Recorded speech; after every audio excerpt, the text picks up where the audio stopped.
अक्सर जब हम सोचते हैं कि अपना कोई काम शुरू करें तो दिमाग में सबसे पहले क्या आता है? हाँ मतलब ढेर सारा पैसा, बैंक से लोन, बढ़िया सा ऑफिस, शायद कोई फैंसी बिजनेस डिग्री। बिल्कुल, ये ख्याल इतने आम है। हाँ, और इसी चक्कर में कई बार तो अच्छा आइडिया होते हुए भी लोग पहला कदम ही नहीं बढ़ा पाते। सही कहा, ये सोच बहुत गहरी बैठी हुई है।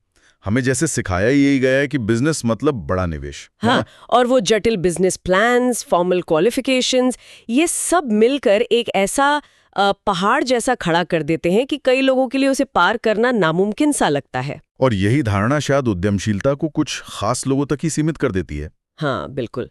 तो इसी पहाड़ को तोड़ने की कोशिश करता है वो स्रोत जिस पर आज हम थोड़ी गहराई से बात कर रहे हैं। अच्छा। ये क्रिस गिलिब्यू की काफी मशहूर किताब है द $100 स्टार्टअप। उसके शुरुआती हिस्सों का हम विश्लेषण कर रहे हैं। $100 स्टार्टअप नाम ही काफी कुछ कहता है। हाँ, जैसा कि नाम से ही लगता है, ये किताब इस विचार को सीधी चुनौती देती है कि बिजनेस शुरू करने के लिए बहुत सारा पैसा चाहिए। ओके।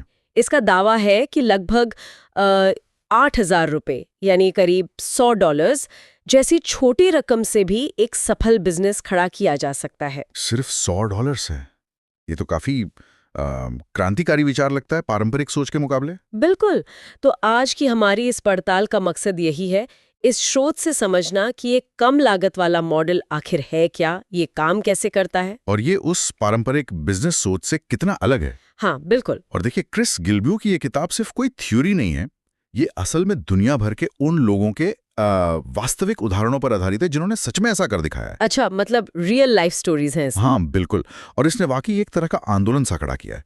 लोगों को ये विश्वास दिलाया कि अपना काम शुरू करना मतलब उद्यमशीलता हर उस इंसान के लिए मुमकिन है जिसके पास कोई हुनर है और कुछ कर दिखाने का जज्बा है। ये किताब इस बात पर बहुत जोर देती है कि शुरुआत करने के लिए अक्सर बैंक बैलेंस से ज्यादा जरूरी है सही नजरिया और थोड़ी सी हिम्मत। हाँ, ये जरूरी है। इसी सिलसिले में स्रोत का पहला खंड है अनएक्सपेक्टेड एंटरप्रेन्योर्स, अप्रत्याशित उद्यमी। हाँ, यानी अप्रत्याशित उद्यमी। ये शब्द ही अपने आप में कितना दिलचस्प है ना? बहुत। ये उन लोगों पर रोशनी डालता है जिन्होंने शायद कभी सोचा भी नहीं था कि वो बिजनेस करेंगे। कोई बड़ी प्लानिंग नहीं, कोई बिजनेस स्कूल की ट्रेनिंग नहीं, बस उन्होंने कुछ शुरू कर दिया। हाँ, बस शुरू कर दिया। और यही बात तो पारंपरिक उद्यमी की उस बनी बनाई छवि को तोड़ती है। हम अक्सर सोचते हैं कि उद्यमी कोई खास तरह का इंसान होता है, हाँ, जो बड़े रिस्क लेता है, बड़े जोखिम लेने के लिए ही बना है, जिसके पास पहले से सब कुछ सोचा समझा प्लान होता है। लेकिन ये स्रोत बताता है कि उद्यमी कहीं से भी आ सकते हैं, किसी भी बैकग्राउंड से। हाँ, किसी भी पृष्ठभूमि से। और अक्सर वो खुद भी हैरान रह जाते हैं जब उनका छोटा सा प्रयास एक बिजनेस का रूप ले लेता है।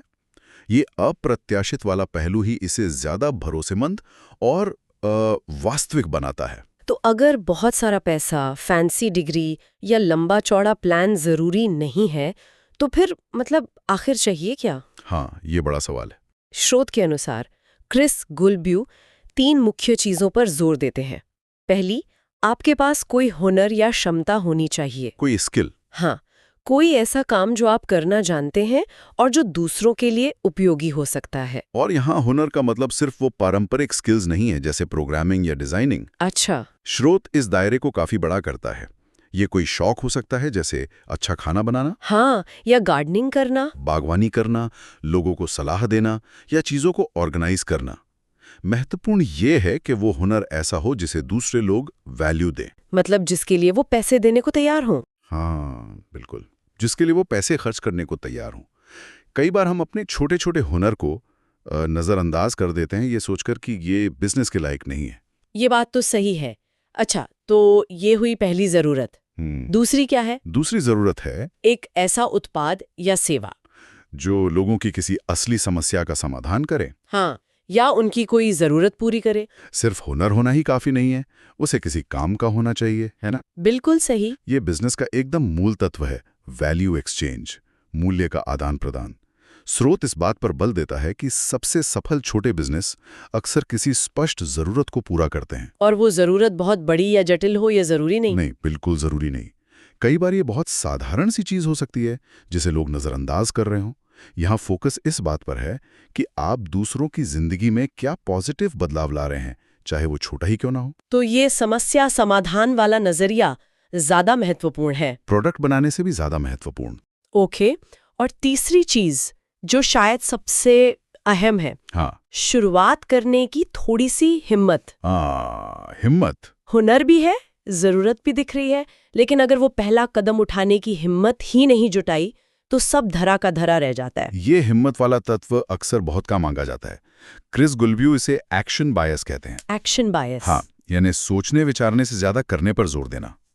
स्रोत का तर्क है कि ज्यादातर लोग एनालिसिस पैरालिसिस में फंस जाते हैं। हाँ, सोचते ही रह जाते हैं। वो perfect plan, perfect time, perfect funding का इंतजार करते रहते हैं, जो कभी आता ही नहीं। हिम्मत का मतलब यहाँ कोई बहुत बड़ी छलांग लगाना नहीं है, बल्कि एक छोटा सा पहला कदम उठाना। ये मान लेना कि शायद आप पूरी तरह तैयार ना हो, लेकिन फिर भी शुरुआत कर दें। और स्रोत ये भी कहता है कि जब ये तीनों चीजें मिल जाती हैं, मतलब हुनर, जरूरत और हिम्मत, हाँ। तो वो भारी भरकम शुरुआती पूंजी की जरूरत अपने आप बहुत कम हो जाती है। बिल्कुल। आपका हुनर और लोगों की जरूरतें पूरी करने की आपकी क्षमता, वही आपकी असली पूंजी बन जाती है। इस पूरी बात को समझाने के लिए स्रोत में कई उदाहरण दिए गए हैं, जैसा आपने बताया।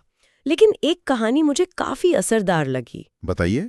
एक लड़की थी, अपनी 9 से 5 की नौकरी से बहुत नाखुश थी। मतलब रोज ऑफिस जाना उसे बोझ लगता था। ये तो बहुत कॉमन कहानी है। हाँ, और उसे खाली समय में हाथ से ज्वेलरी बनाने का शौक था, बस एक हॉबी की तरह। Okay, passion project type. हाँ, तो इस लड़की ने क्या किया, अपनी बनाई ज्वेलरी की तस्वीरें खींची और फेसबुक पर डालना शुरू कर दिया। सिर्फ फेसबुक पर? हाँ, अपने दोस्तों और जानकारों के लिए। कोई दुकान नहीं खोली, कोई वेबसाइट नहीं बनाई, बस फेसबुक। और आपको अंदाजा है उसकी शुरुआती लागत कितनी थी? डॉलर स्टार्टअप की बात हो रही है तो यकीनन बहुत कम होगी, शायद $100 के आसपास। उससे भी कम, सिर्फ $50। क्या बात है, सिर्फ $50? हाँ, करीब 4,000 रुपए।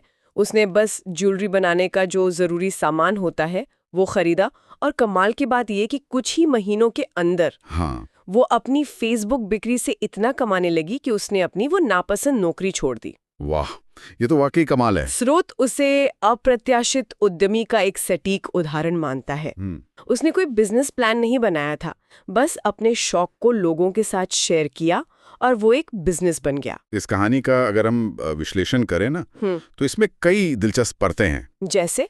पहला, इसने जुनून को आय में बदलने का रास्ता दिखाया, जो बहुतों के लिए एक सपना होता है। सही बात है। दूसरा, इसने पारंपरिक बिजनेस के तामझाम, मतलब दुकान, भारी मार्केटिंग बजट, इन सबको पूरी तरह नजरअंदाज कर दिया। हाँ, फेसबुक जैसे मौजूदा प्लेटफॉर्म का इस्तेमाल किया। बिल्कुल, कम लागत वाले प्लेटफॉर्म का स्मार्ट तरीके से इस्तेमाल किया। ये दिखाता है कि आज के डिजिटल युग में अवसर कितने सुलभ हो गए हैं। तीसरा, ये $100 स्टार्टअप के मूल सिद्धांत को सच साबित करता है। शुरुआत छोटी हो सकती है, बिना बड़े जोखिम के। और वो अप्रत्याशित वाला पहलू भी। हाँ, चौथा, वो अप्रत्याशित पहलू महत्वपूर्ण है। शायद उस लड़की ने कभी खुद को उद्यमी के रूप में देखा ही नहीं था, जब तक कि उसके शौक ने उसे बना नहीं दिया। ये बताता है कि उद्यमिता शायद एक पहचान से ज्यादा एक प्रक्रिया है। ये वाकई सोचने पर मजबूर करता है कि कितने ही लोगों के पास ऐसे हुनर या शौक होंगे जिन्हें वो शायद कम आंक रहे हैं। बिल्कुल। लेकिन यहाँ एक और बड़ा रोड़ा आता है, वो है मानसिकता का।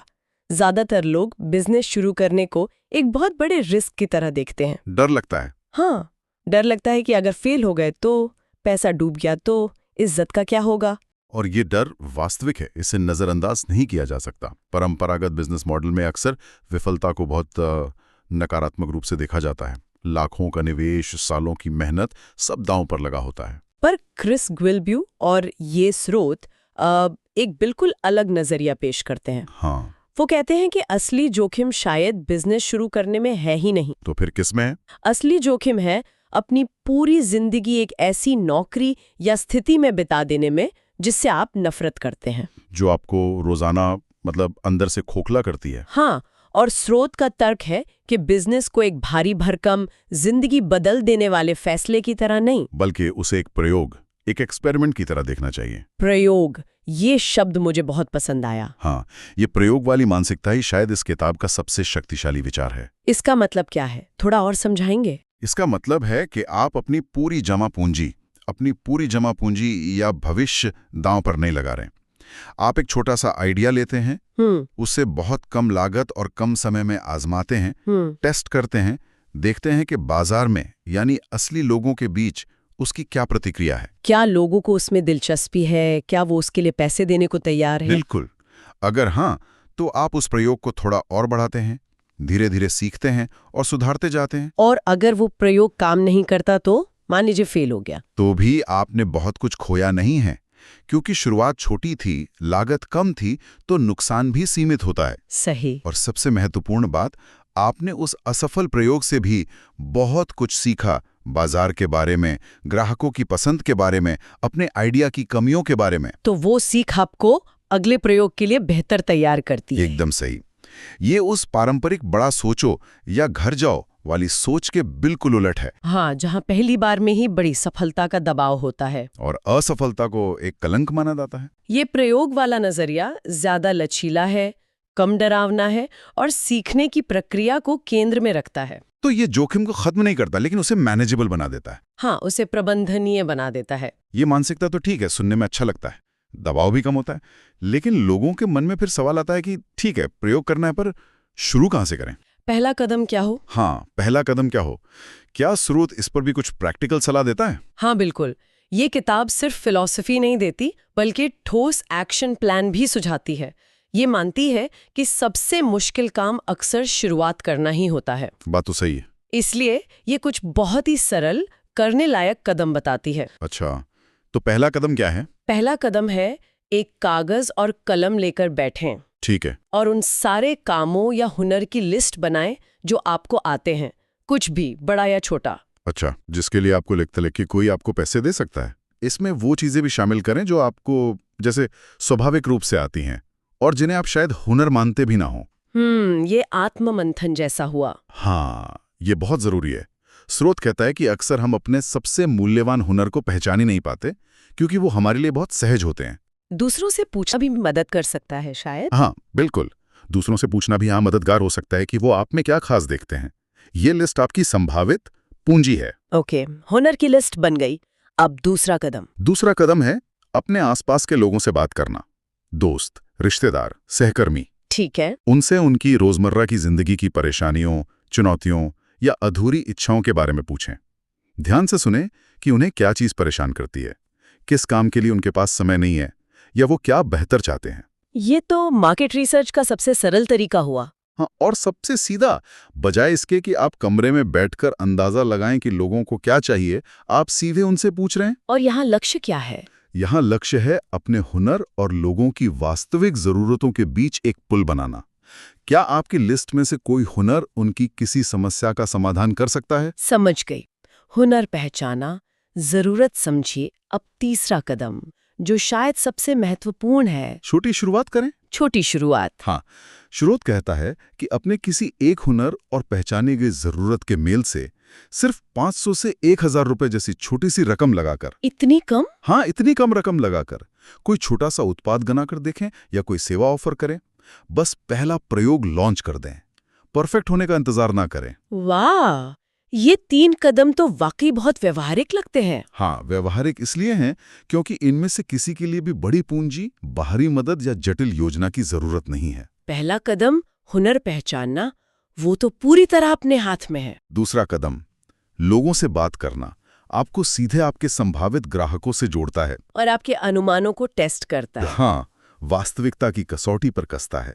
और तीसरा कदम, वो छोटी शुरुआत, रिस्क को लगभग शून्य कर देता है और आपको सिर्फ सोचने से निकालकर करने की प्रक्रिया में डाल देता है। और ये सीधे तौर पर किताब के शीर्षक $100 स्टार्टअप से जुड़ता है। बिल्कुल, कि एक्शन लेना, चाहे कितना भी छोटा क्यों ना हो, सिर्फ सोचते रहने से हमेशा बेहतर है। ये किसी को भी पहला कदम उठाने का हौसला दे सकता है। तो आज की इस पूरी बातचीत का अगर निचोड़ देखें, क्रिस गुइलब्यू की किताब द $100 स्टार्टअप के इस शुरुआती हिस्से से कुछ खास बातें सामने आती हैं। पहली और सबसे बड़ी बात, अपना काम शुरू करने के लिए लाखों रुपए या कोई खास डिग्री होना शर्त नहीं है। ये एक मिथक है जिसे तोड़ने की जरूरत है। ये शायद सबसे बड़ी मानसिक बाधा है जिसे ये स्रोत हटाने की कोशिश करता है। ये उद्यमशीलता को लोकतांत्रिक बनाता है, सबके लिए सुलभ बनाता है। हाँ। दूसरी बात, जो चीजें असल में मायने रखती हैं वो हैं आपके पास कोई उपयोगी हुनर हो। हाँ। आप उस हुनर से लोगों की किसी जरूरत को पूरा कर सकें और आप में पहला कदम उठाने की हिम्मत हो, ये तीन चीजें मिलकर एक मजबूत नींव बनाती हैं। हुनर, जरूरत और हिम्मत, ये त्रिकोण ही कम लागत वाले बिजनेस मॉडल का आधार है। तीसरा निष्कर्ष ये निकला कि बिजनेस को एक विशाल डरावने जोखिम के तौर पर देखने के बजाय उसे छोटे छोटे प्रयोगों की एक श्रृंखला के रूप में देखना ज्यादा फायदेमंद है। हाँ, छोटी शुरुआत करें, बाजार को परखें, सीखें और फिर धीरे धीरे आगे बढ़ें। इससे न सिर्फ जोखिम कम होता है बल्कि सफलता की संभावना भी बढ़ती है। ये लीन स्टार्टअप का ही एक सरल रूप है। जल्दी लॉन्च करो, फीडबैक लो, सुधार करो और इस साइकिल को दोहराते रहो। हाँ, और चौथी बात, शुरुआत करने के लिए कोई रॉकेट साइंस नहीं चाहिए। एक सीधा साधा एक्शन प्लान है। अपने हुनर पहचानिए, लोगों की जरूरतें समझिए और 500-1000 रुपए जैसी मामूली रकम से अपना पहला प्रयोग शुरू कर दीजिए। ये इसे हर किसी की पहुंच में ले आता है, चाहे उनकी आर्थिक स्थिति कुछ भी हो। ये कल करूंगा वाली सोच को तोड़कर आज ही क्यों नहीं वाला नजरिया देता है। बिल्कुल। वैसे स्रोत के अगले हिस्सों में इस बात पर और गहराई से बात की गई है कि लोगों की असल जरूरतें क्या होती है, उन्हें कैसे समझें। और फिर एक ऐसा आकर्षक ऑफर कैसे बनाएं जिसे लोग मना ना कर पाएं। हाँ, उस पर शायद हम किसी और दिन विस्तार से चर्चा कर सकते हैं। हाँ, वो भी काफी दिलचस्प विषय है। लेकिन आज की चर्चा का सार देखें तो ये जानकारी सिर्फ बिजनेस शुरू करने के बारे में नहीं है। अच्छा। ये अपने आप को और अपने आसपास की दुनिया को देखने का नजरिया बदलने के बारे में है। ये हमें सिखाती है कि वैल्यू सिर्फ पैसे या डिग्री में नहीं होती, बल्कि हमारे हुनर में, हमारी समस्याओं को सुलझाने की क्षमता में और पहल करने के हमारे जज्बे में भी होती है। ये हमें अपनी क्षमताओं को कम आंकने से रोक सकती है और आसपास बिखरे अवसरों को पहचानने में मदद कर सकती है। शायद हम में से कई लोग अनजाने में ही अप्रत्याशित उद्यमी बनने के कगार पर खड़े हों। ये एक बहुत ही सशक्त विचार है, वाकई। और इसी विचार के साथ मैं श्रोताओं के लिए एक सवाल छोड़ना चाहूंगा। हाँ, जरूर। जो आज की चर्चा पर आधारित है और उन्हें आगे सोचने के लिए प्रेरित कर सकता है। आज हमने जो कुछ भी जाना, उसके आधार पर वो कौन सा सबसे पहला, सबसे छोटा और सबसे कम लागत वाला प्रयोग हो सकता है जिसे कोई भी व्यक्ति कल से ही अपने किसी जुनून या छोटे से हुनर को आजमाने के लिए शुरू कर सकता है, भले ही उसका बजट सिर्फ कुछ 100 रुपए का ही क्यों ना हो।